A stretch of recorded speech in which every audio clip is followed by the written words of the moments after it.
There are said to have been 12 members in the syndicate,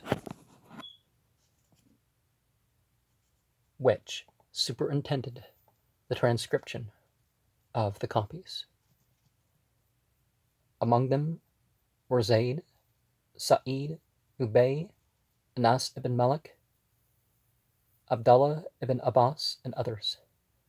It appears that originally there were 4 members only, but that others were added later on, perhaps because a larger number of copies than imagined at first was required.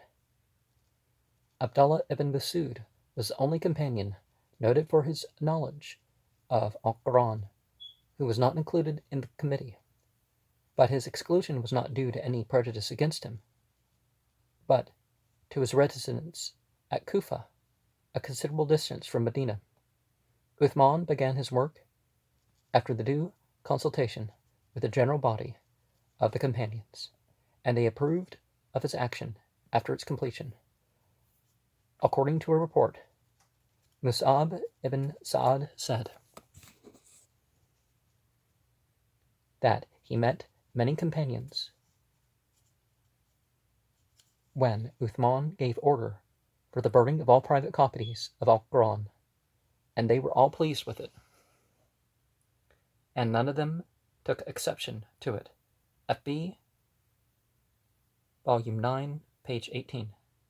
In fact, Uthman's apprehension of those companions, as the words of Ali reported above show, were not due so much to the existence of variations in readings as to the differences resulting from these variations. The present Quranic text is exactly as the Prophet left it.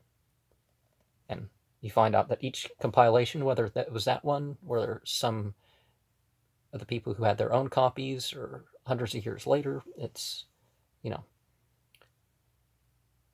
the work of collecting the written manuscripts of Al-Qur'an was thus carried out by Abu Bakr after the death of the Holy Prophet, and Uthman did nothing but order the necessary number of copies to be made from Abu Bakr's collection. He acted after consultation with the companions, securing the services of the most eminent men who were noted for their knowledge of Al-Qur'an to carry out and superintend the work of the transcription. The copies made by his orders were recognized as true copies by the whole Muslim world. The bitterest foes of Uthman, who cut off his head while he was reading Al-Qur'an, who had the whole power in his hands, never charged him with having tampered with Al-Qur'an, though ordering the burning of the copies of the Holy Book was one of their charges against him. Even during the reign of Ali, no one pointed out a word which had been omitted by Uthman, and Ali is himself stated to have transcribed copies of Al-Qur'an from the official copies circulated by Uthman. And there was like 7 of them. And see, it's the enemies of the companions of the the Sahaba, of the Ahl Bayt, however you want to say it, that were the ones, that were the people who were the ones cutting off heads and all that. The purity of the text of Al-Qur'an is thus conclusively demonstrated. The collection of Abu Bakr was a faithful reproduction of the revelation as reduced to writing in the presence of the Holy Prophet, and agreed to every whit in text, as well as in arrangement with the Holy Qur'an, is preserved in the memories of the companions. The copies circulated by Uthman were true and faithful copies of Abu Bakr's collection, and these copies have admittedly remained unaltered through the 1300 years and more now that have since elapsed. Differences of readings, part 6 of this introduction here. Part 6 of what are we on? Part 7. Differences of readings. Alleged differences of readings are said to interfere with the purity of the Quranic text in 2 ways. It is alleged that certain readings which had been permitted by the Holy Prophet were suppressed by Uthman, and thus, with their loss, a portion of the original text was lost. Another objection is that the variety of readings existing at the present time makes it difficult to decide with any degree of certainty as to which is the original or the authentic reading. Well, they all are. It's the point. These objections really arise out of a misconception of the significance of the word reading when used with regard to the Quranic text, out of the confusion between meanings of harf and qira'at, which used to denote the reading, and accordingly it is necessary to inquire first into the true nature of the differences in readings. In the first place, it should be borne in mind that the Arabic word used in the reports to denote reading is harf. The word means a dialect, an idiom, or mode of expression particular to certain of the Arabs. It is meaning which the word conveys in the reports. Speaking of the variety of readings, as Lane himself adds, some of the sayings of Muhammad, the Quran, has been revealed according to 7 dialects, and the dialect,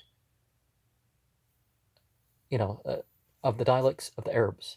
Or this means according to 7 modes or manners of reading, whence you say, such a one reads in the manner of reading of Ibn Masud. These quotations would show that the differences spoken of in certain reports were only those arising from the variations of the dialects, which necessitated the reading or expressing of certain words in a different manner by various tribes.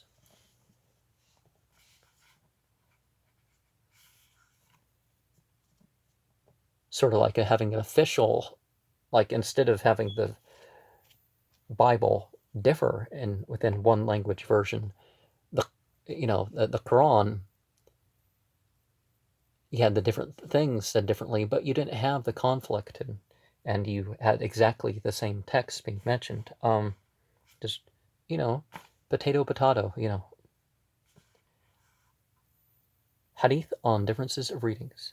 According to the Hadith, the permission to read Al-Quran in other dialects was granted when many of the Arabian tribes had embraced Islam, i.e., towards the close of the Holy Prophet's ministry.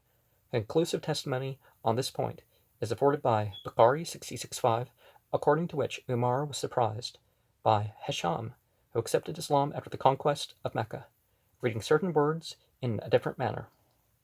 It is a fact that more than 9/10 of Al-Quran had been revealed before the conquest of Mecca, and the whole of that was revealed in the language of the Quraysh.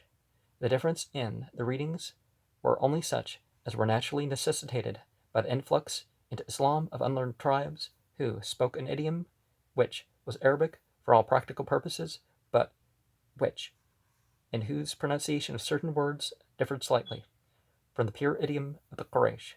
Examples of these differences have already been given. The Quraysh say hatta, meaning until, while the Hudayl pronounce the same word atta, there being no difference in the significance of these two words. Other variations of the same kind are te lamun instead of ta'a lamun, as the tribe of Asad reads it, Yasin instead of Asin in 4715, the reading of Hamza, one of the letters of the alphabet, the glottal stop, by the Tamim, where the Quraysh did not read it, and so on. FB, Volume 9, page 25. In support of the above, I may quote the following. The Holy Qur'an was first revealed in the language of the Quraysh, and such of the Arabs as were in their neighborhood, and spoke the chaste Arabic idiom. Then it was permitted to the other Arab tribes to read it in their own idioms, to the use of which they were habituated from their childhood, and they differed from the pure idiom in the pronunciation of certain words and the vowel points. Therefore none of them was compelled to leave his own idiom for that of another, because of the difficulty which they would have experienced in doing so, and because of their great regard for their own idioms, so that they might easily understand the significance of what they read. All this was subject to the condition that there should be no change in the significance. FB, Volume 9, page 24. Reports dealing with this subject point out the reason for which the permission was granted, and in each case we find the reason to be in accordance with what is stated above. For instance, according to one of the reports, the Holy Prophet asked an angel to make it easy for his people, showing that they experienced a difficulty in reading it otherwise. MS 6:13. Fadal al-Quran, according to another, he is made to say that his people could not bear it. MS 13 is is it Muslim, or is that the narrator? In other words,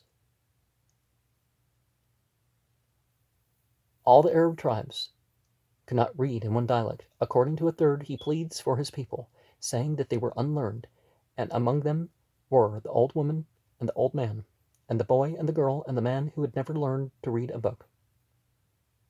Tur Abwab al-Qur'an. I thought Tur is Tirmidhi, so is it the book of maybe it stands for something different. Hence, they were permitted to read certain words according to their own dialects. We have also one report ending with the words, therefore read it in the manner in which you find it easy to do.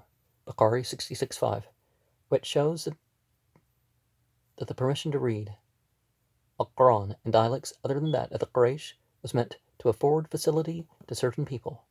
To what extent the various dialects in which the recital of the Quran was permitted differed from each other is not a question of much importance, but there seems to be no doubt, as many instances preserved in reports show, that the variations were very slight and generally very unimportant. While holding this on the basis of historical evidence, so far as access can be had to it, we have no reason for denying that in certain cases a word of one dialect may have been allowed to be expressed by its equivalent in another dialect, where the latter dialect did not possess the original word. This is what is meant when it is said in certain reports that the expression of meaning by a synonymous word was allowed in certain cases. Such a case is exemplified in one report by the use of any of the words ta'ali, haluma, and aqbil, all meaning come. This is not an actual case of variation of reading in the Holy Quran, but an example is only given to show the nature of variations in such cases. Other variations of reading in these dialects were of a much more insignificant nature, and related to certain changes in vowel points. Thus the meaning was in no case altered. There were differences in the utterance of certain words, but there was no difference at all in the significance conveyed. Variations of reading never formed part of the text. It must further be borne in mind that the variations at no time formed a part of the text of the Holy Quran, nor were they ever meant for permanent retention. The necessity which had given rise to them was of a purely local and temporary nature. They did not in any way alter the text of the Holy Quran as it was originally revealed. The Holy Prophet himself never recited in his public prayer any portion of the Holy Quran in any dialect other than that of the Quraysh, for it had been so, men like Umar and Ubay, who said their daily prayers with the Holy Prophet, would not have found fault with dialectic variations, as they were reported to have done. Well, they would have preferred it in their own dialect. The Prophet was just, when the criticism arose, the Prophet said, no, it's been revealed in that.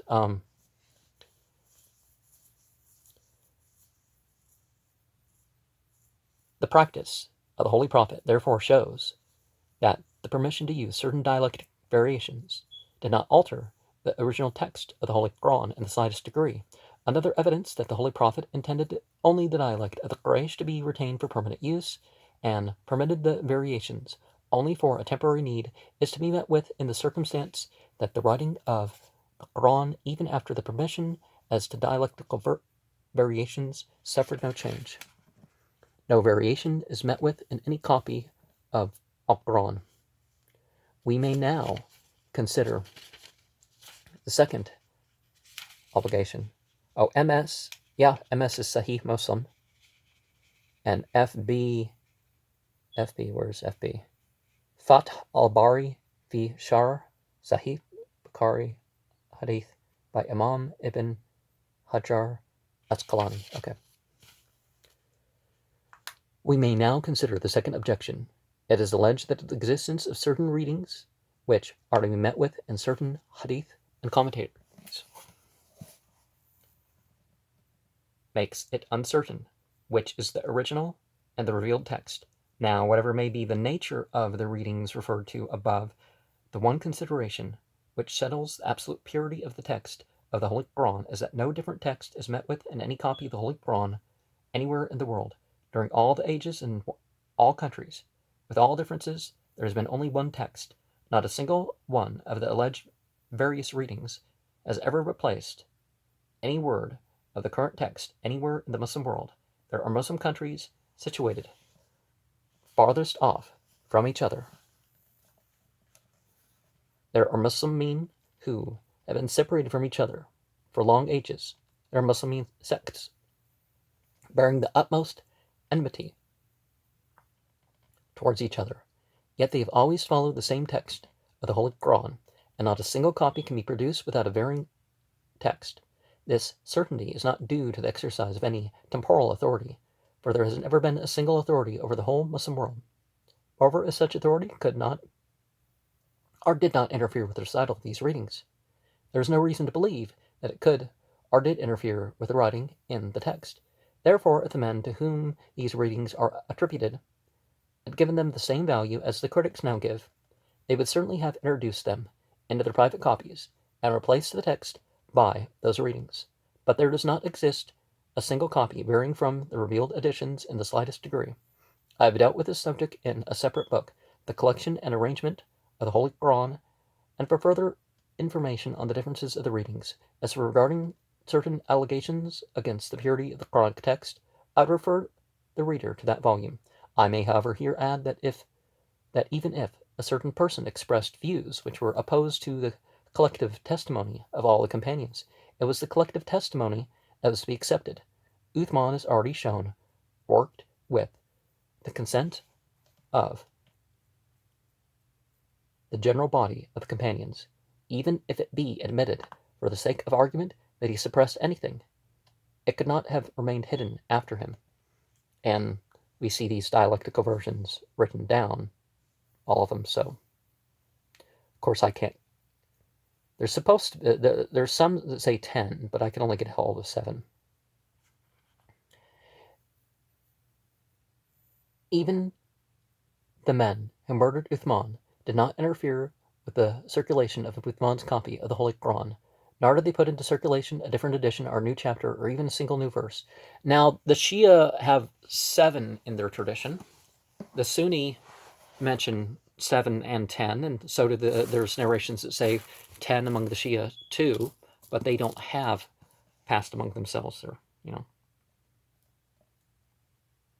They never pointed out that a single word in the divine revelation had been changed by Uthman when Uthman's power ceased to exist, or when he himself was murdered in cold blood by the insurgents. What hindrance was there to the circulation of parts with which Uthman might have suppressed? The end of Uthman's reign would have seen the circulation of all those parts which it is alleged he had suppressed by him, and such parts would no doubt have been embodied in the copies of Al-Quran, but history shows no trace of any such happenings. With all their differences, different men and different sects have always used one and the same copy of Al-Quran. Now, weren't there answers that people, that Umar and Uthman were unable to answer, but Ali answered these people's religious questions too. So that's an example of. I think it's more along the lines of Uthman and Umar didn't know. I don't even remember what the question was, but there's a case of this one guy, and Umar beat him up, unlawfully, because, well, I mean, he was the caliph, but he, Islam didn't allow him to do what he did, and so, but he still had a question after Umar died. Anyways, there is only one Quran in the whole Muslim world. It's sometimes asserted that the Shias regard Al-Quran as incomplete. The following remarks from Marer's Life of Muhammad, which has raised and answered this question, will be a sufficient answer, assuming then that we possess unchanged the text of Uthman's recension. It remains to inquire whether the text was an honest reproduction of Zayd's, with the simplest reconcilement of unimportant variations. There is the fullest ground for believing that it was so. No early or trustworthy tradition throws suspicions about Uthman's tampering with Al-Quran in order to support his own claims. The Shias, indeed, of later times, pretend that Uthman left out certain suwar, or passages, which favored Ali. But this is incredible. When Uthman's edition was prepared, no open breach had taken place between the Umayyads and the Aliyites. The unity of Islam was still unthreatened. Ali's pretensions were as yet undeveloped. No sufficient object can claim, therefore, to be assigned for the perpetration by Uthman of an offense which the Muslimin would have regarded as one of the blackest dye. Again, at this time of the recension, there were still multitudes alive who had learnt Al-Quran by heart, as they had heard it originally delivered, and copies of any passages favoring Ali, if any such passages ever existed, must have been in the hands of his numerous adherents, both of which sources would have proved an effectual check upon any attempt at suppression. Further, the party of Ali, immediately on Uthman's death, assumed an independent attitude and raised him to the caliphate. It is inconceivable that, when thus arrived at power, they would have tolerated a mutilated Quran, mutilated expression to destroy their leader's claims. And certainly whichever list of imams you're looking at, certainly they would have had an example, right? But so many of the things, just like the worshipping of the imams, those who were fake being Muslim but claimed the imams and stuff like this, these people are not following traditions of the imams. They're following traditions of afterwards. Like somebody had a dream of the imam, and yet we find that they continued to use the same Quran as their opponents and raise no shadow of an objection against it. To this, I would add a few words from a Shia commentator of the Holy Quran, Mullah Muhsin, who says in his Tafsir Safi, certain men from among us and the Hashwiya masses have reported that the Quran has suffered loss and alteration, but the true belief of our friends is against this, and such is the belief of the vast majority, for the Quran is a miracle of the Holy Prophet and the source of all knowledge relating to law and all religious injunctions, and the learned Muslimin have taken the utmost pains for its protection, so that there is nothing relating to its vowel points, its recital, its letters, and its verses, which they do not know. With such strong measures of protection and such faithful preservation of the Holy Book by Muslimin, it cannot be supposed that any alteration or loss could have taken place. And the internal evidences of the language, not only what you're only going to get in Arabic of the number and the sound and but that what you're going to get in the translation of the themes and the buildup of certain other effects. To this, I would add a few words from a Shia commentator of the Holy Quran, Mullah Muhsin, who says in his Tafsir Safi, certain men from among us and the Hashwiya masses have reported that Al-Quran has suffered loss and alteration, but the true belief of our friends is against this, and such is the belief of the vast majority, for Al-Quran is a miracle of the Holy Prophet and the source of all knowledge relating to law and all religious injunctions, and the source of all knowledge. And the learned Muslimin have taken the utmost pains for its protection, so that there is nothing relating to its vowel points, its recital, its letters, and its verses, which they do not know. With such strong measures of protection and such faithful preservation of the Holy Book by Muslimin, it cannot be supposed that any alteration or loss could have taken place. Page 14. The learned author goes on to say, surely Al-Quran was collected and arranged in the lifetime of the Holy Prophet exactly as it is in our hands. This is inferred from the fact that the Quran was even then recited and committed to memory as a whole, and there was a body of the companions whose duty it was to commit it to memory. It was also recited and read out as a whole to the Holy Prophet by the angel, Dr. Mangana's Leaves. Before concluding this subject, I may make a few remarks about what Dr. Mangana considers a great discovery, leaves from 3 ancient Qurans. These are certain leaves, none of them being a complete copy of Al-Quran or even a copy of any substantial portion of Al-Quran, said to have been brought by Dr. Agnes Lewis Mangana from a commercial antiquary containing some passages of the Quran. When these passages were written and who wrote them are questions which Dr. Mangana has not answered. All statements to the effect that they are pre-Uthmanic or copies made from pre-Uthmanic manuscripts are simply conjectures. They're not based on orthography or carbon dating or something, but they're boldly put forward as facts when, just like the idea that the Bible's portions of the Bible existed before any manuscript or. And what are the differences that are shown to exist? That certain words are written in a different style of writing, that there are some variants, 3 in all, and there are 3 omissions, huwa, kafa, and ma lakum, in 3 places, and that there is 1 addition, the word Allah. The bold assertion is made on this basis that Uthman changed the text of the Quran, while an even cursory glance at these leaves shows them to be an additional proof that the text of the Quran is one and the same and has always remained the same. And the size they were, might be even able to say something like maybe they were even something like some comment that contained the Quran, but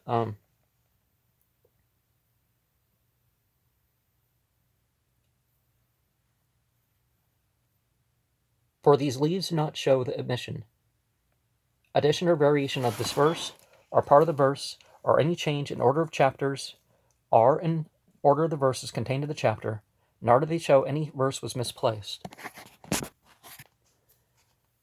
Substantially, the portions of Al-Quran as found in these manuscripts are the same as in the received text. If there are any differences, they are as such as would necessarily arise in the transcription of copies by inexperienced hands. So it can be discarded copies. That's also a thing you could say. Mistakes would necessarily occur in making transcriptions from other copies, and it was to guard against such mistakes that Uthman ordered the official copies to be prepared so that all copies should be compared with them, and mistakes arising from the transcription should thus be corrected.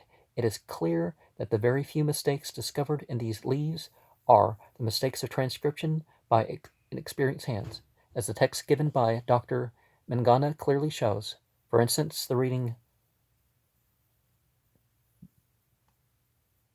dal, I'm not sure which vowel marks you're supposed to have for that, but instead of dalal, araddan instead of arad,